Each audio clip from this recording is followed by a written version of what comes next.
How you doing, YouTube? Matt with Massive Beer Reviews, back with yet another review. Not just any review, mystery beer review.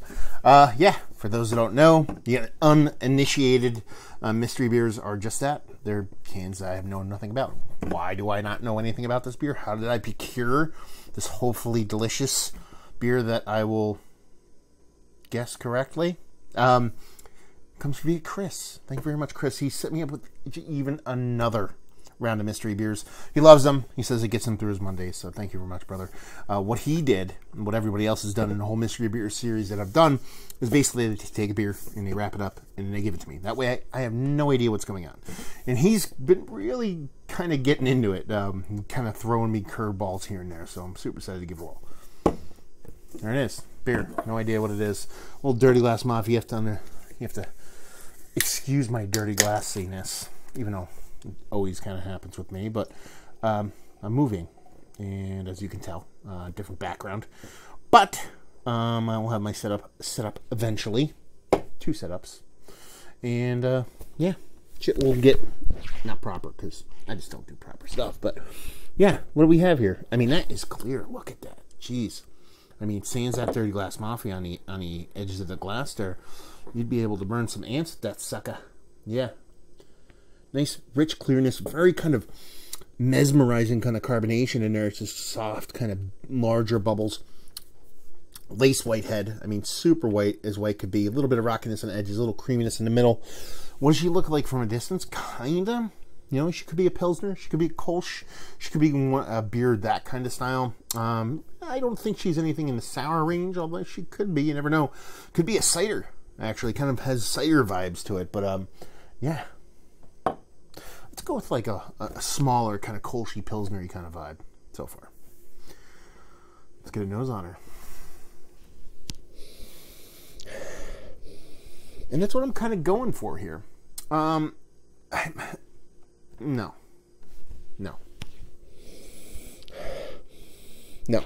She's a smaller pale. She's definitely not like a lager-based beers.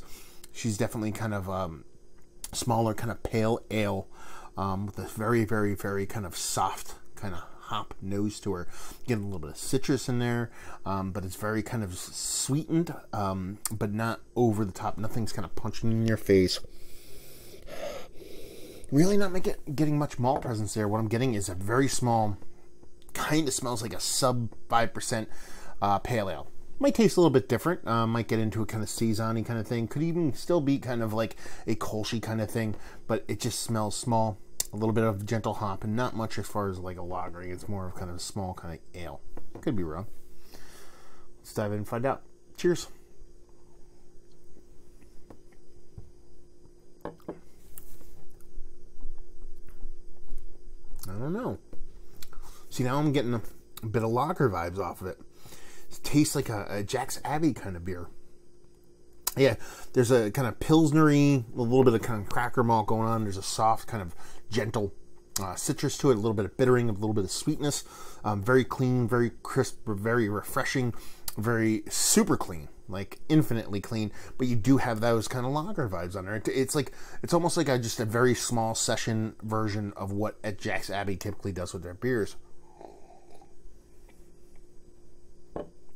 It's made well. Tastes almost even like something that still water kind of vibe to it too. Even though I don't know if they mess with a lot of lagers and stuff like that, but I'm guessing it's a gently hopped kind of lager. That's it. Gently hopped lager. Done. Let's see what we got. It's probably a coffee stout for all I know. Tapes them up so good, man. Like, no cheating. Actually, let me look at the bottom. I don't try not to look at the bottoms because I don't want there to be any kind of like whatchamacallit, little tidbits. Come on, man. Shouldn't be this hard. There we go. Okay. There we go. It is Magnify beer, oddly enough. And what we have here is a uncharted territory, a hoppy lager fermented in oak. So I got the lager part right. The hoppy lager part right. 4.5%. I got the ABV right. You know, Agent Oak.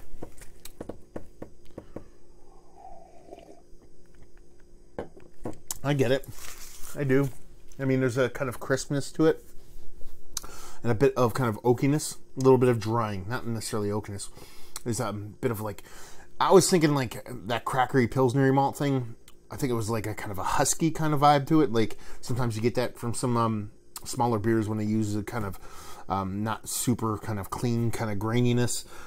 That's kind of the oakiness I'm getting from it. A little bit of dryness, a little bit of oak tanniness. But yeah, it's a nice beer. It's actually probably one of the best beers I've ever had from Magnify. I've never had anything that's been this small and this kind of gentle and this kind of tiny. So yeah, it's a tiny little hoppy lager. I think I did nail that one. I mean, yes, you know, the Foeder thing.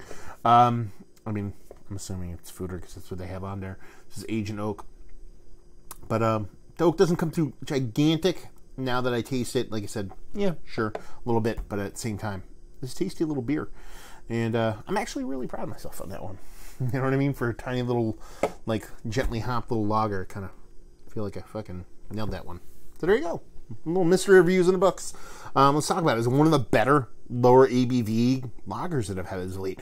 One of the better ones? No. One of the more interesting ones? Absolutely. I shouldn't even say no. I should say yes. I don't know why I'm kind of holding back on it. Maybe it's because of this little kind of Magnify thing inside me that they've never kind of made me kind of wow. And this one's kind of every time I take a sip and every time I think about it, it's kind of getting a little bit more kind of plucking at my heartstrings.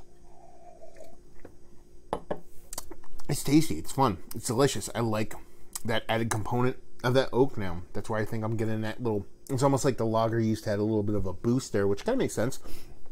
If it's an oak, it just has more areas to kind of work and propagate and stuff like that, little cracks and crevices that yeast can work with. So yeah, it's delicious. It's tasty. Like I said, one of the better Magnify beers, or if not the best Magnify beer I've ever had. And I've liked some of their stuff. Some of their stuff, not so much, but some of the stuff I've really dug. Value availability, I have no idea. You know, I don't go out that way all that much. Oddly enough, I'll be there tomorrow. But yeah, if somebody out there wants to chime in, maybe Chris, maybe somebody else, and leave you with if you like what we like this. If you like small, gently hoppy kind of lagers. Like I said, I got a Jack's Abbey's vibe off of it. That's kind of where this one lands. And for, honestly, me, Jack's Abbey makes some of the more crushable, tastier lagers in the world. So it's up there with that kind of stuff. So if you're into those kind of beers, then this will definitely float your boat. So there you go. Another review in the books. Hopefully you guys enjoyed it. If you didn't, anywhere in between, down there, Words and Stuff and Things. Facebook, Twitter, Instagram, Untapped. Massive Beers if you want to check me out doing the social medias. Check me out doing podcasts. Just go on Google, type in Beer Massif, M-A-S-S-I-F, and check me out doing all kinds of fun podcasting stuff. So hopefully you guys enjoyed the review. Hopefully enjoying a nice little hoppy lager right now. And hopefully see you next time. Cheers.